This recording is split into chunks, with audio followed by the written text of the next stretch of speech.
বন্ধুরা স্টারকে ছাড়া বিধ্বংসী বোলিং বিভাগ কেকেআরকে জয় এনে দেবে এই 4 বোলার। বন্ধুরা আপনারা যদি দেখতে চান এই 4 জন বোলারকে, তাহলে ভিডিওটি লাস্ট অবধি দেখতে হবে, চ্যানেলটিকে সাবস্ক্রাইব করতে পারতে লাইক দিতে হবে এবং নোটিফিকেশন বেল আইকন দাবাতে হবে। বন্ধুরা গত মরশুম থেকে ধরে রাখা ও নভেম্বরের মেগা নিলাম থেকে দলে কেনা বোলার মিলিয়ে আসন্ন ইন্ডিয়ান প্রিমিয়ার লিগে মরশুমে জ্বলে উঠবে কলকাতা।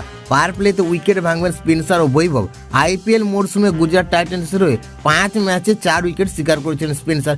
পাকিস্তানের বিপক্ষে 3টি টি20তে 4 উইকেট নিয়েছেন অস্ট্রেলিয়ার এই তরুণ। ফলত এবার তাকে নিয়ে আশার আলো দেখছে কেকেআর কর্তারা।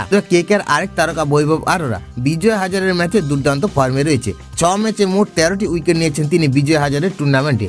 আইপিএল এর ক্যারিয়ারে ভারতের এই অলরাউন্ডার বল হাতে 20 ম্যাচে মোট 19টি উইকেট শিকার করেছেন। বন্ধুরা মিডিয়াম ও ডেথ ওভারে হার্ষিত রানার বিকল্প পাবে না কেকেআর, তাই মিডিয়াম ও ডেথ ওভারে হার্ষিত রানাকে বল করতে দেখা যাবে। তাই আইপিএল 2025 মরশুমের জন্য রানাকে 4 কোটি দিয়ে দলে রেখেছে কেকেআর। 2024 মরশুমে কলকাতার জার্সিতে 13টি ম্যাচে 19টি উইকেট পকেটে পড়েছেন তিনি। বন্ধুরা কেকেআর ভরসা দেখাবে 2 তাবড় ও কলকাতা নাইট রাইডার্সের অন্যতম 2 স্পিনার সুনীল নারায়ণ এবং বরুণ চক্রবর্তীর ওপর।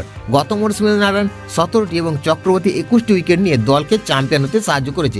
এবার সেই বিশ্বাসকে কাজে লাগিয়ে 2025 মরশুমে 22 গজের তাণ্ডব চালাবে দুজনে। বন্ধুরা চতুর্থ বোলার হিসেবে গুরুত্ব পাচ্ছেন ওয়েস্ট ইন্ডিজের তারকা অলরাউন্ডার আন্দ্রে রাসেল। আইপিএল মরশুমে কলকাতার হয়ে মাত্র 15 ম্যাচে 19টি উইকেট শিকার করেছেন তিনি। যদি আসন্ন মরশুমে চতুর্থ পেসার হিসেবে মাঠে জায়গা হবে রাসেলের।